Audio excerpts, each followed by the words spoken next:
Well, welcome everybody to the Teaching That Counts podcast. Once again, I'm Abel Maestas, instructional coach here in Ceres Unified School District. So I'm joined here by four amazing teachers. Once again, we are looking at the book, Building Thinking Classrooms by Peter Liljedahl. We are finally finished. We're at chapters 14 and 15, so we're going to talk about this and wrap it up and probably talk about what's next. So let's go and introduce everybody here. So we'll start. Grant? I am Grant McCormick, and I teach Integrated Math 1 at Central Valley High School. I'm Sarah Mucha, and I teach Accelerated Math 2 at Central Valley High School. I'm Elvis Liljedahl. I teach Integrated Math 1 and Computer Science at Ceres High School. Diana Andrade. I teach Math 1 and Math 2 at Argus High School here in Ceres. Awesome. Well, thank you again for joining me today and wrapping up our long book study. I think we started this, maybe in October, November, somewhere around there. Yeah. And little by little, we've been adding things into our classrooms, adding in some of these chapters, and then we get to chapter 15, and he says, hey, you don't have to add these and do it this way. Thanks for telling us at the beginning. So that was one of the ahas I had when I was reading chapter 15. But let's go ahead and talk about chapter 14. We finished this off, the last practice, with grading. And this is something we've been talking a lot about in this district, about grading for equity, grading for growth. How are we using equitable grading practices? And this aligns, I think this chapter really aligned with that. He gave a little bit of a different perspective. It sounds a lot like, I think he even called it standards-based grading, which is what it is. But he gave some tools on how to do it. And I think, just to let you know, the most eye-opening thing for me was turning our paradigm to evidence-based grading, where evidence doesn't necessarily have to come in the form of a test or a quiz, and that it could even come from observation, conversation, and even when students are collaborating in groups as part of that grading. That was, I guess, a bit refreshing, but an aha for me as well. But I also thought, gosh, how does this look? Like, I really would want to see this in action, because this was a long chapter. There's a lot to go through. And I just felt that it would be helpful to see how a teacher goes throughout the day, marking up the little tools and gathers that evidence on a day-to-day basis. So, I love the idea of it. I like the tools. I just think this might be one of the trickier ones to apply. What do you guys think? Those were my first impressions. I think that it was a little overwhelming. I appreciated that in this chapter they're using the same instruments that they used in the previous chapter. I guess I just don't know the logistics of it. So I have basically a rubric in front of me with basic, intermediate, and advanced, and I'm marking things based on what I'm seeing in the classroom or conversations I'm having. But does that mean I'm walking around my classroom with 30 to 32 little slips of rubrics for every single student? I just don't know how to streamline it, because I do want to. I think it said you only need two consecutive good marks to then say okay, this student has it. But I'm I just got overwhelmed with the amount of papers that I may have to be trailing the room with, as well as trying to facilitate. So that was hard. Yeah, I wish if he listens to contact me on Twitter and give me an answer to that, because that was something that I was do you keep it in a, I don't know, I just don't know how to make that quicker. But I do think that the data gathering system, it does show the whole student. We're just giving paper tests for the most part, and so that's not seeing the whole student. I feel like I have, for instance, students that have, alternate test setting and things like that. And I feel like if I had a conversation with that student to do their test orally, then that student probably would test better. But then it's how do I make time to do that for that student? So I guess that goes back to his point of having those observations at the vertical whiteboards and making it a point to go to that student and have those conversations. It's just the recording part that seems daunting for me.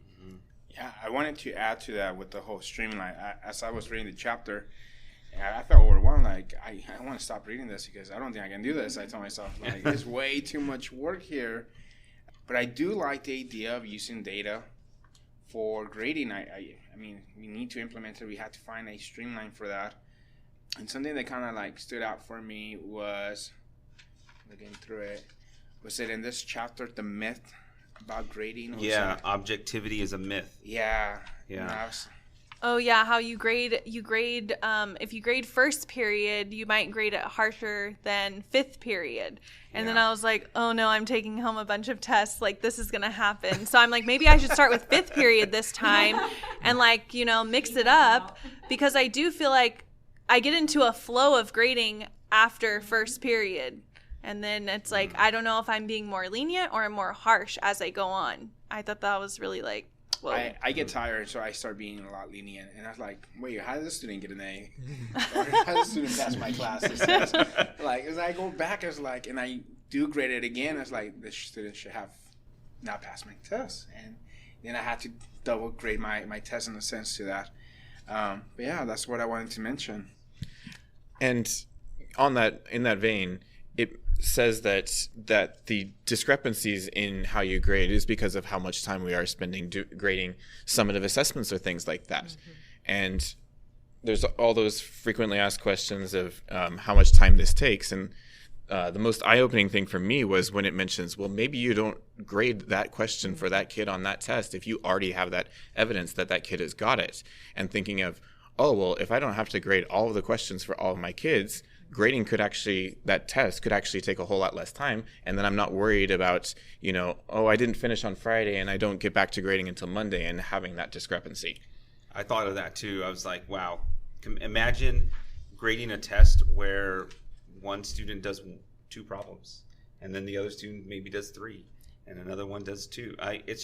It'd be like an exit ticket. It would be so quick. Right, yeah. But how do the students know which problems they need to do? Well, he does say that if you organize it based on levels, it'll be a lot easier for you. So you can have pages where it's like this level 1, and if students can complete that, that they can complete that task. Level 2 and level 3. And that's what I was thinking. Then my next assessment is going to be based on levels, where it's basic definitions, what a C student should be able to do, and then I can see what a B student should be able to do, and then A student. And I would challenge that through like maybe 3 problems on level 3 or 4 problems on level 1, 2 problems on level 2, and then another 1 or 2 problems on level 3. A lot more difficult. And that's what I'm thinking of Freeman assessment. I think that our proficiency scales might guide that, and might help that, because we can see a 2, what is a 2 or 3. I think in the previous chapter you talked about too, when you're making a test, think about how many of these do I need, and how many levels of those do I need. So you can level out the exam.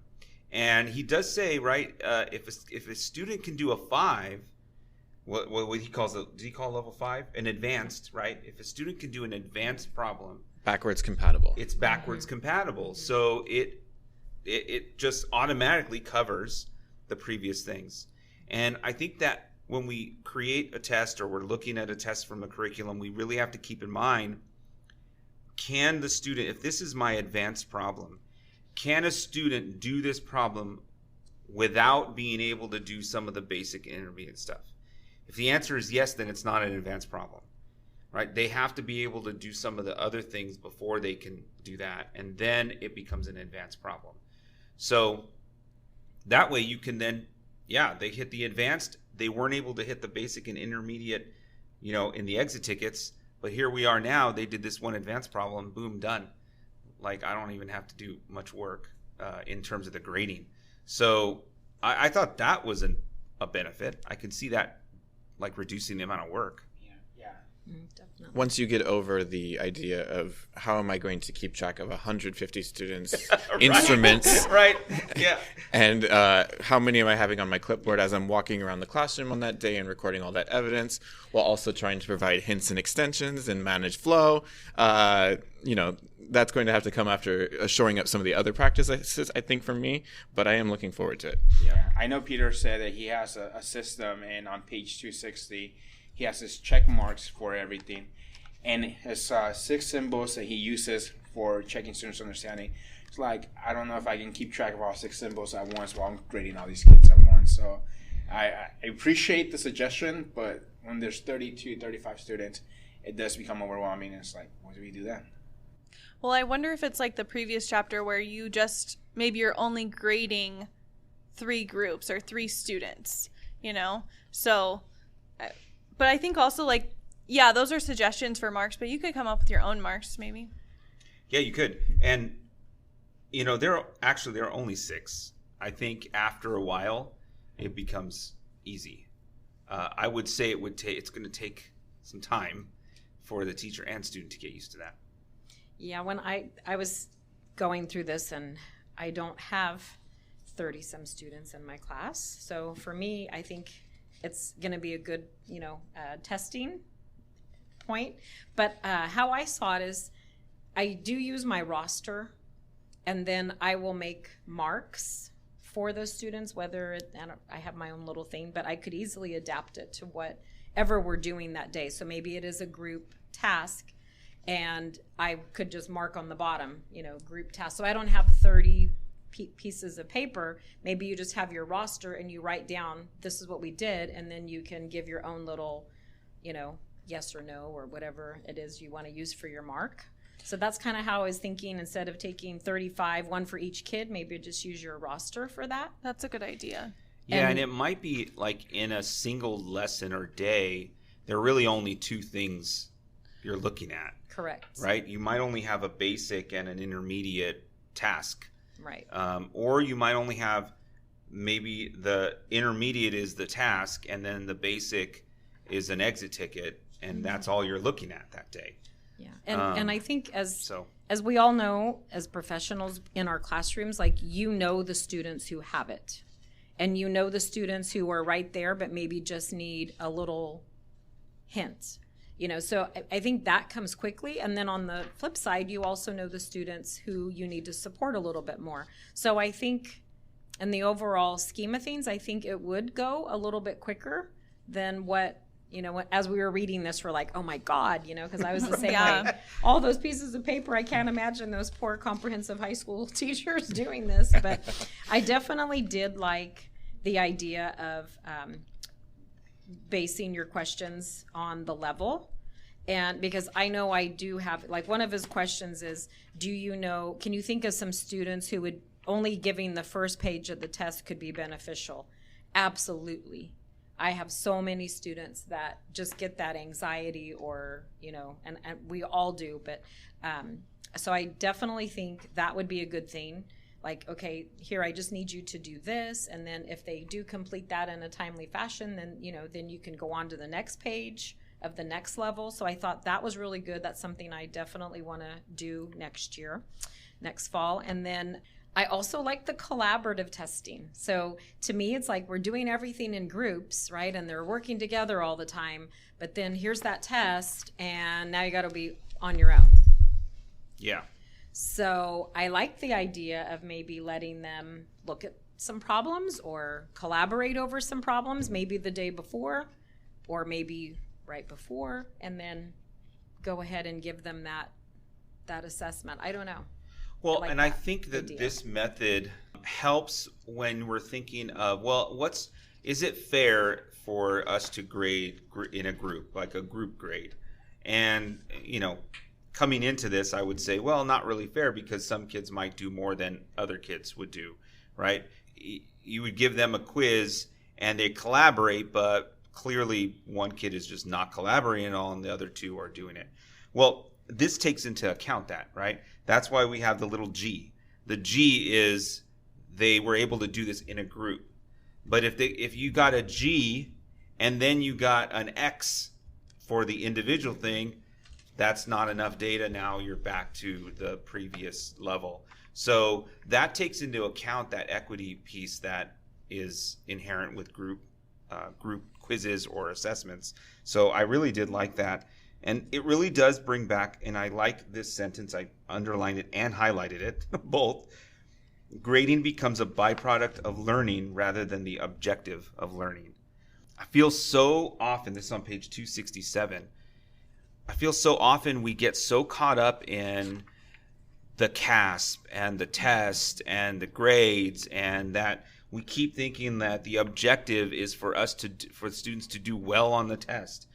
And that makes grades the objective of the learning, and we want to get away from that. We want it just to make the byproduct of the learning, and the learning is what's most important.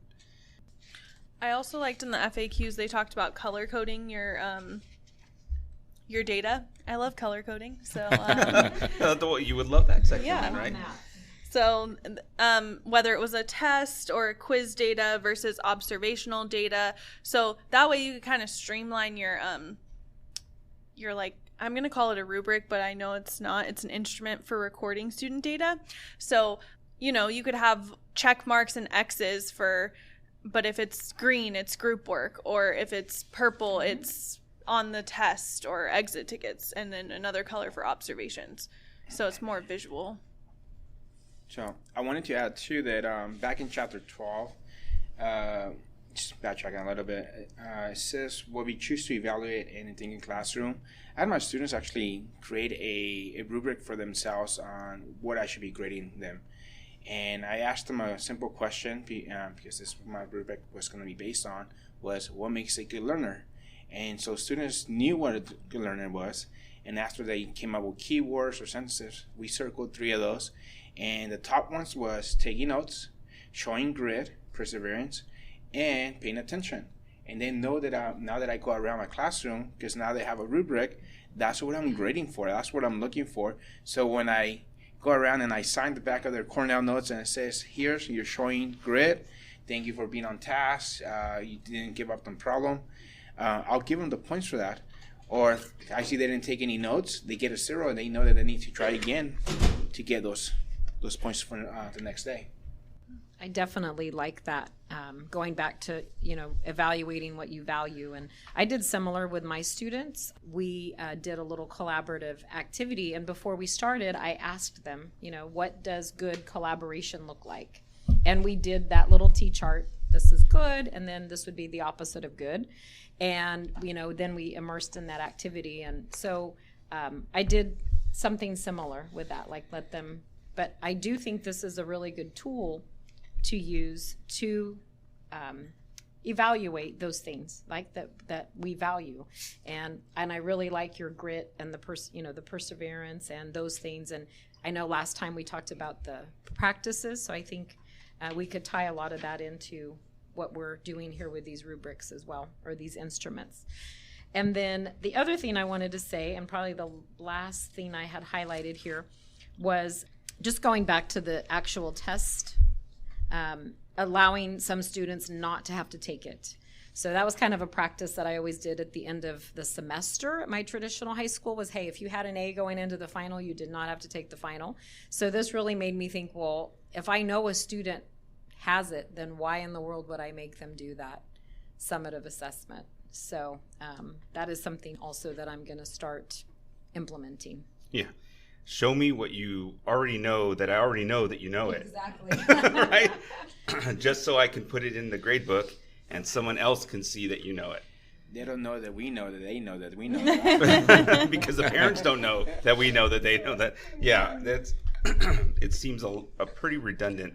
What do you do with those students, though, that aren't going to test during the testing period? That's like, I'm just wondering, what do you do then? Because when it's a final, it's like, just don't show up if you don't need to take it. So that's the only thing that I'm wondering, like, what do you do with those students that have already, like, shown that they're proficient? I don't know. Can have them work on a non-curricular thinking task. Oh, there you go. That's a good answer. Okay. Non-curricular thinking task. I think in reading this and just thinking about the mindset of the traditional way of grading and all that, if you were to first look at any of these instruments, you'd be like, oh, well, that kid only got it because they're in a group. Are you really going to average that in and give them credit for that? And that's not how this is designed. This is just simply collecting more evidence. And if they do get it in a group setting, I really like the idea that if they do get it individually later on, that is that second consecutive mark that you need in order to say that they got it. It's just giving kids more opportunities. They mentioned that you can give group tests, and there was the frequently asked question of, does that mean you're not giving individual tests? He says, no, I'm just giving you more things that you can do to get more data. And I just really think that respects the idea of the formative process that we want kids to understand, rather than averaging it. The averaging versus triangulation debate is in this chapter as well. Yeah, and then the whole idea of how much data do you need?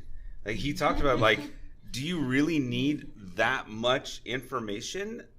Because couldn't you answer that in a couple of questions would tell you whether the kid got it? Do you need to have 4 quizzes and 2 tests to check to make sure? So I thought that was pretty interesting there. Elvis, you look like you have something to say. Yeah, I was trying to think about teachers to say, well, how much data do we need to gather, or better put it this way, how many opportunities are we giving students to improve their grades? And I know some feedback on other teachers going to be like, if they can't pass on first try, I don't need to collect data. And I can see some teachers taking that approach, and it frustrates me to think that people will think that way. But it does make sense that we need to collect as much data as possible from a student, and not just from a simple assessment, formative assessment, and say, okay, well, you got 50%, you didn't pass. And that's the way the traditional system works, right? And this data gathering system paradigm is not about how much they get. Like, it's not about how much data or how little data. It's just making sure you have the right amount of data. And here was the thing, and I thought of this just as you were talking there about the teacher that was like, well, they can't pass it in the first try, right? That is a total points-based system. That does not exist in a data gathering paradigm, because the data gathering paradigm is completely on the basis that I'm gathering data from the students to figure out whether they know it or not, or what level they're in. And he talks about this in terms of retesting, in that there are no retests in a gathering data paradigm. That students write an additional test it just adds data, or it replaces data. And if we think of it as gathering data from students to then evaluate and put that in a grade, then we're not thinking about, well, the kid can only do half, right? And I like that shift. I think it's hard for many people, but I do like that shift. That's when we work with our PLC teams, and I think we can show some progress towards that. Yeah, that's right. Definitely. So this conversation was bringing up a couple of things. And one is, I know at my, not at my current school, but at my former comprehensive site, we had to give marks, and I think you do, every 5 or 6 weeks, isn't it, for progress reports? So I'm just wondering, how does that fit into, giving, and I don't know, do you give a letter grade for your progress reports, or do you give a pass-fail? I'm not sure what you do here. So you'd have to, every so often, right, go ahead and formalize that into a letter grade. And then if you have parents who are looking into your grading system, a lot of parents want to see a grade.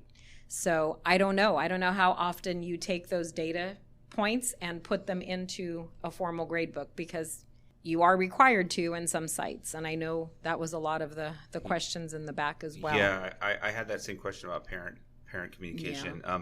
I had thought that the easiest way to do is to create a spreadsheet and enter in the data points in the spreadsheet and be able to share that. You might need to do a spreadsheet for each student, which is annoying, but that way parents can still see how their students are doing, and it's clear based on mathematical objectives or targets, right, or content. So I was thinking that might be one way you could do it. He did mention like spreadsheets work out well, and that people do have trouble with their grade books. Like grade book technology doesn't really help us all that well. Yeah. The other comment was on the students who don't get it at first, right? Well, of course they're not going to get it at first. They're just learning. And how many times do you pass out an assessment of some type and the students, the first thing they ask you is what? Is it graded? Is it graded? Can I retake points? it? Yeah. Right? Can I retake can it? I I take hear a that a retake? lot. Can I have a retake if I don't do good? So I do tell them, you know what, you'll have another chance next check. I do a check for understanding every week. So, okay, you'll have a chance next week. If you can show me next week, then I go back and I negate the one they didn't do well on. So that's kind of, my way of kind of getting rid of that. The first try is not good because, I am asked to put something in my grade book so the learning directors can see how the students are doing. And if parents call, then they have an idea. So that is something that I've incorporated and that does help. Yeah, I put their exit tickets into Infinite Campus, but I exclude it from the calculation, and it just goes in as a 0 or a 1, which is like proficient or not proficient. So that way, and it's by learning target. So they know, like, okay, when I learned this the first time, I didn't get it, or when I learned this the first time, I did get it. And that way, like, they can still see it. It's just not calculating their grade. But it took a really long time for them to, like, stop asking those questions of, like, is this going into the grade book? Mm-hmm. Because I feel like they were conditioned, like, that, well, it's a CFA. Can I retake this? Can I, like, they know that word CFA, which I feel is, like, really creepy that a kid knows, like, what CFA is. They don't even know really what it is. Yeah, they don't know what the words are. But, like, so I just completely stopped using that word with my students because I felt like it was being created into, like, a negative connotation instead of, like, a learning opportunity. Yeah, it sounds to me like they don't know who that actually is for. Yeah. That they think it's for the teacher and that it's something really high stakes when all it is to check to see where you're at so that I can make a change if I need to. Yeah. Like, that's it. But it sounds to me like they're taking it at a lot more high stakes than they need to take it. I feel like in the beginning of the school year, they took it that way. And then it's like, now they know, like, oh, well, they'll turn it, I didn't get it, or I didn't have enough time to finish, or, like, it's okay, I'm going to get it next time. Like, they'll say things like that. I'm like, okay, like, that's fine. Like, I just want to, like, know, do I need to spend more time on this in class, or can we move on? So I think they understand now. We'll have another podcast where we discuss assessments. Well, if I could go to on page 275, there's that question about how can we say that every student was graded the same? And that just really stuck out to me because, of course, the biggest word in this district is equity. And I just really liked his response to that. We accepted the idea of differentiated instruction a long time ago because we recognize that all students are different. If this is true, then we must also accept the idea of differentiated assessments. Wow. And that's just the biggest takeaway of this chapter for me. Well, and then he goes on in the next one and says, look, we all have measurement error. And if we get really small, 1% error on one test, 10 tests makes 10% error. Plus or minus 10, that's possibly 2 grades that might not be accurate. So that was a pretty I think powerful couple of pages to kind of end this chapter on, right? Oh, yeah. So we just talk about one chapter. We're going to wrap this up in chapter 15 and talking about really where we're going to go next. Now, just a couple of highlights from this. It really was just a summary of the task and putting it all together. I did like that he broke this up into 2 different toolkits. When you're building a thinking classroom, it breaks down to 4 toolkits in 4 different places. And then if you're actually have already done a thinking classroom and you're building on top of that, then it breaks down to really just 2 toolkits. I think the big things to come out of this were that in some places order matters. In the toolkits themselves, order matters.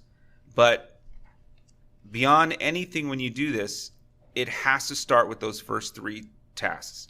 It has to start all at once by shocking the system with using vertical non-permanent surfaces, randomized groups, and tasks.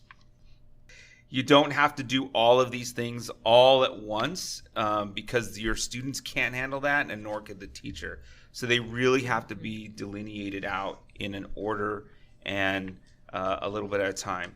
So as you get to the end, he says that, let's say you're starting this in the new school year. It's going to take 3 weeks before you get to the next toolkit.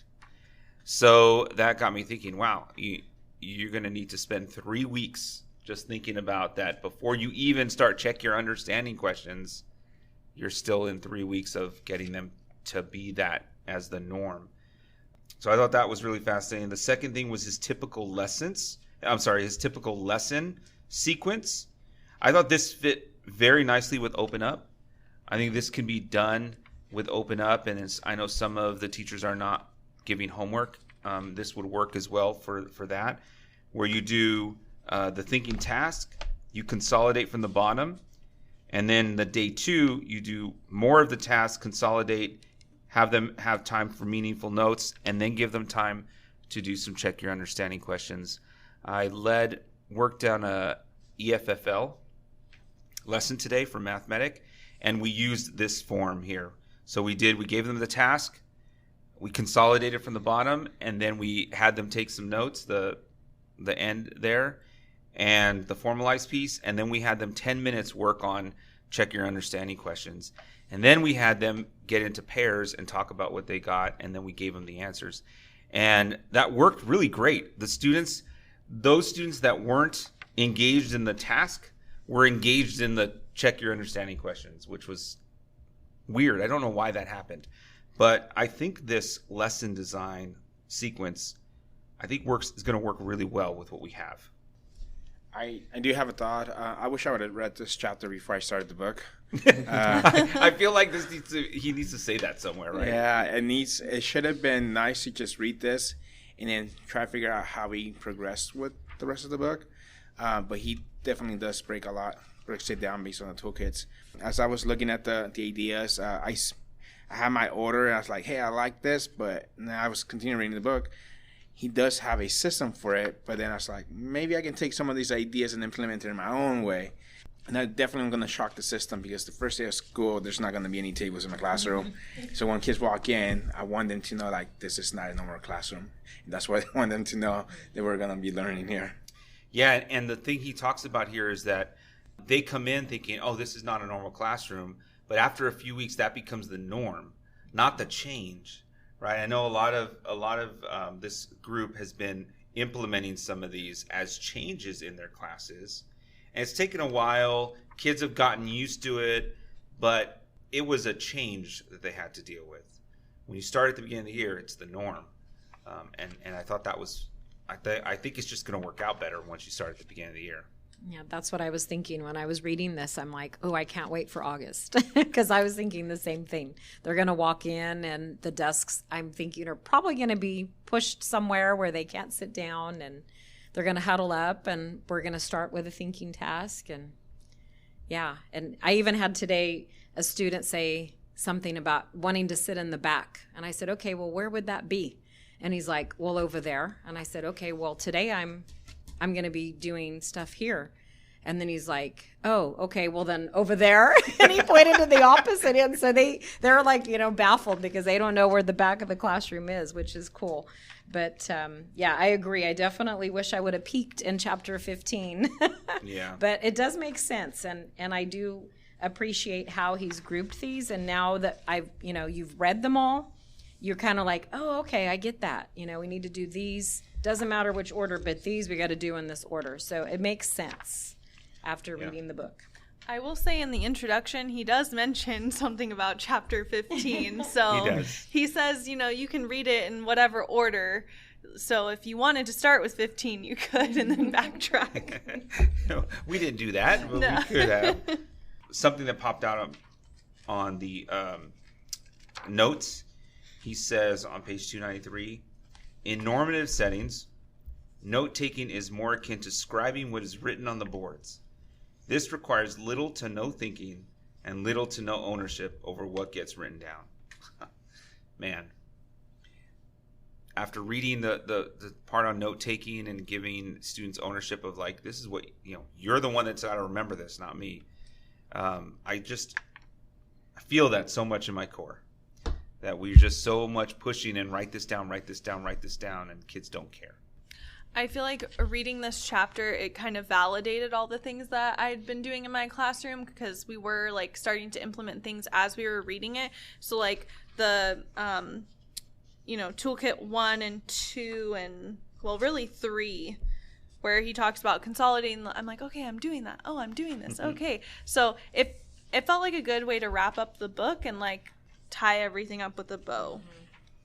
I mean, I still think that there's room for growth with the grading stuff. It's just the grading stuff seems so daunting. I'm like, I really like how my classroom is working right now. So it's like maybe next year I just focus on doing these things first semester, because, the norms part of if you try to start this like mid-semester, I have colleagues that have tried that and they're just like kind of fed up a little bit with some of the students, because they're trying to switch cards, they're trying to like they're all those things that you kind of break at the beginning. So I want to do this at the start of the school year with the randomized groups and the thinking tasks, and I just think that I started it at the semester, so there was kind of even before the semester ended, I kind of said, okay, guys, like, this is what we're working towards. We're going to be doing this. And I tested out one day to just kind of see where they were at. And, my students are accelerated, so the behavior issues aren't really there that there are in regular classes. But I just felt like I tried to prepare them at the end of the semester for what the second semester would be. And I feel like starting off the school year like this is going to be really good. You said it. You wrapped it up in a nice bow. What are your guys' thoughts about, what are you excited about for next year? What are you thinking about in terms of building thinking classrooms? I think the grading piece is something at the end to look at. I think he does say, though, be careful on what you do with the things that are student responsibilities, because if you start to grade them or you start to get in a place where you're trying to hold them accountable for those things, then they start to lose that student responsibility. So, but I think the back end of those things can be figured out as the year goes on. It's really that first toolkit that needs to be worked out. So what do you guys think as we finish out, we wrap up this book study for building thinking classrooms? What are you looking forward to? Well, for myself, like I said, I'm, as you read through the toolkits, you kind of do a little check. You're like, okay, yeah, I think I'm pretty good there. Okay, nope, I need to work here, So this kind of lays it out for you. And I know personally myself, obviously the last 2 toolkits, I think is where I need to focus. So for me, even though we're ending this, I would love to continue collaborating with this group to see how we can tie these things in. And it doesn't have to be once a month, but maybe once a quarter or something, at least if we could meet, or if we could have a little chat email group or something to Building continue. Thinking Classroom PLC. I think we could get some performance contracts on there, so maybe we can do that. I'm pretty sure we can. If you're listening out there, admin, we'd like some performance contracts. Expand our group, right? Yeah. Yeah, I want to add, and I want to finish with this. Just as I continue to build on a thinking classroom, I'm just going to keep working on the different criteria, the 14 different criteria that we saw. I circle a few of them for different toolkits that I feel that I'm at that level right now, but I know that the other ones I need to hit even harder as I continue next year. Big part of it is just chalk the system, so students understand that things are going to be different, but they will create that new norm for them. Before COVID, I used to change my classroom every other week, so students came to a classroom where they didn't get new seats, but the arrangement in the classroom was different, so that kind of kept them up too, but that was the norm. And when I wouldn't do that for a month, they would ask me, how come you haven't changed the desk this time? So they're expecting that from us. Good point. I think moving forward, I'm looking forward to just starting the year off with all this new knowledge. I feel like this book study has been one of the most meaningful book studies I've ever done. Same. And I really appreciate all the teachers that have participated, because I feel like it helped me to become a better teacher. And I felt like when we had our site visit, that was really validating on a lot of levels. So yeah, I'm just excited to see how far I can get through these things again. You know, it's like, okay, I started at mid-year. Now I'm going to start from the beginning of the school year and see how much better I can make it. So just always striving to improve and keep working. Awesome. Can I add just one thing on? So last night, as I was finishing this up, I told my husband, I said, you know what? I go, this book, I said, I wish I would have read it so long ago, because it really has made me a better teacher. So I do feel the same way. Like, there's so many things in there that has really benefited myself, and just changing your mindset and trying new things, and, you know, seeing what works and tweaking it and moving forward, but all with that objective of, you know, doing what's best for students. So I highly recommend this. Yeah, and this is a summation of 15 years of research, right? Thousands of students all went into this. So I would have loved to see it 20 years ago, but he didn't even start doing the research then.